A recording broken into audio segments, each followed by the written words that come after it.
ارتقائی منتر، تحریر محمد سلیم۔ دو دوست تھے، ایک کا نام تھا کچھ بھی نہیں اور دوسرے کا نام تھا خود بخود۔ کچھ بھی نہیں کائنات بننے سے پہلے سے موجود تھا، جبکہ خود بخود کی پیدائش بگ بینگ کے وقت ہوئی، جب وقت نے جگہ کو زور سے ٹکر ماری اور ایک زوردار دھماکہ ہوا اور خود بخود پیدا ہو گیا۔ خود بخود پیدا ہونے کے بعد کچھ بھی نہیں سے جھگڑنے لگا۔ اس کا دعویٰ یہ تھا کہ وہ کچھ بھی نہیں سے بڑا ہے، جبکہ کچھ بھی نہیں کا کہنا تھا کہ وہ خود بخود سے بڑا ہے۔ یہ دونوں اپنا مقدمہ لے کر ایک بندر کی عدالت میں پیش ہوئے۔ بندر نے کچھ دیر سر کھجاتے ہوئے سوچا اور پھر بولا، میں تم دونوں سے کچھ سوالات پوچھوں گا، تم دونوں نے ان کے سچ سچ جوابات دینے ہیں۔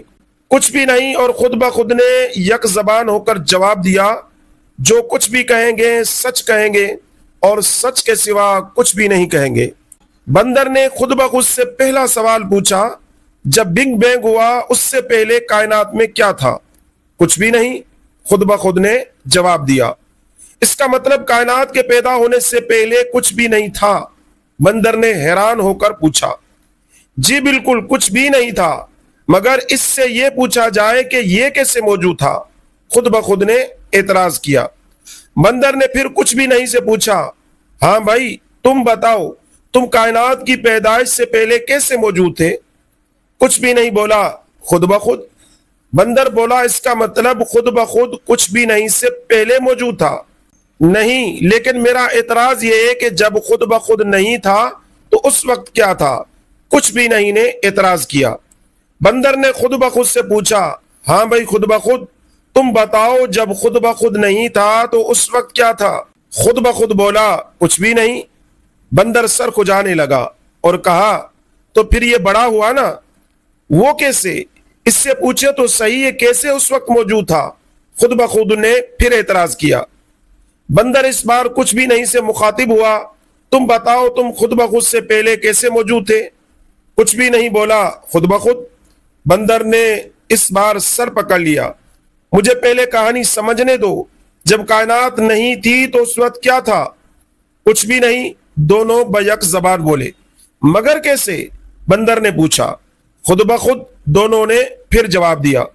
یعنی خود بخود پہلے تھا؟ بندر نے پوچھا۔ مگر خود بخود سے پہلے کچھ بھی نہیں تھا؟ کچھ بھی نہیں نے اعتراض کیا۔ اور کچھ بھی نہیں کیسے موجود تھا؟ بندر نے پوچھا۔ خود بخود، دونوں بولے۔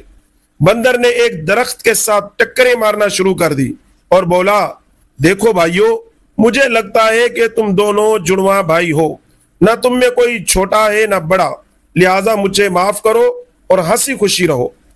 مگر ہم جڑواں نہیں ہیں، یہ غلط فیصلہ ہے۔ دونوں نے احتجاج کیا، مگر ان کے احتجاج کو سننے کے لیے اب بندر وہاں موجود نہیں تھا۔ وہ درختوں کی شاخیں پھلانگتا ہوا کہیں کا کہیں نکل چکا تھا۔ اگلے دن جنگل کے جانوروں میں چہمگائیاں شروع ہو گئیں۔ کچھ جانوروں کا خیال تھا کہ بندر ملحد ہو چکا ہے، ہر وقت خود بخود اور کچھ بھی نہیں کرتا رہتا ہے۔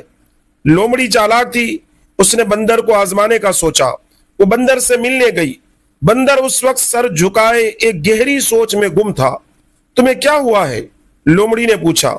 کچھ بھی نہیں، بندر نے جواب دیا۔ تو پھر تمہارا منہ کیسے لٹک گیا؟ لومڑی نے پوچھا۔ خود بخود، بندر نے جواب دیا۔ مگر تم ہر وقت سوچتے کیا رہتے ہو؟ لومڑی نے پوچھا۔ کچھ بھی نہیں، بندر نے جواب دیا۔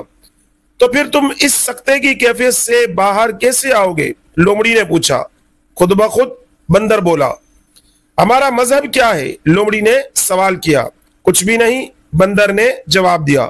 تو ہم سب پیدا کیسے ہوئے؟ لومڑی نے اعتراض کیا۔ خود بخود، بندر نے جواب دیا۔ میں نے سنا ہے تم اب انسان بننے کے سپنے دیکھنے لگے ہو، اس کے لیے تم نے کیا سوچا ہے؟ لومڑی نے پوچھا۔ کچھ بھی نہیں، بندر نے جواب دیا۔ تو پھر انسان کیسے بنو گے؟ لومڑی نے پوچھا۔ خود بخود، بندر بولا۔ لومڑی اس بار واقعی سٹپٹا گئی۔ تمہارے باپ کا نام کیا تھا؟ کچھ بھی نہیں۔ تو پھر تم پیدا کیسے ہوئے؟ خود بخود۔ کچھ بھی نہیں، خود بخود۔ کچھ بھی نہیں، خود بخود۔ کچھ بھی نہیں، خود بخود۔ بندر کی زبان پر بس یہی الفاظ رہتے۔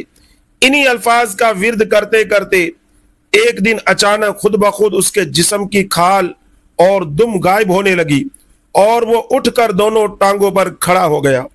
اب وہ ایک انسان میں تبدیل ہو چکا تھا، مگر جس منتر سے اس کا ارتقا ہوا وہ منتر وہ آج تک نہیں بھولا۔ آپ آج بھی اس سے پوچھ کر دیکھ لیں کہ کائنات سے پہلے کیا تھا، تو وہ جواب دے گا کچھ بھی نہیں۔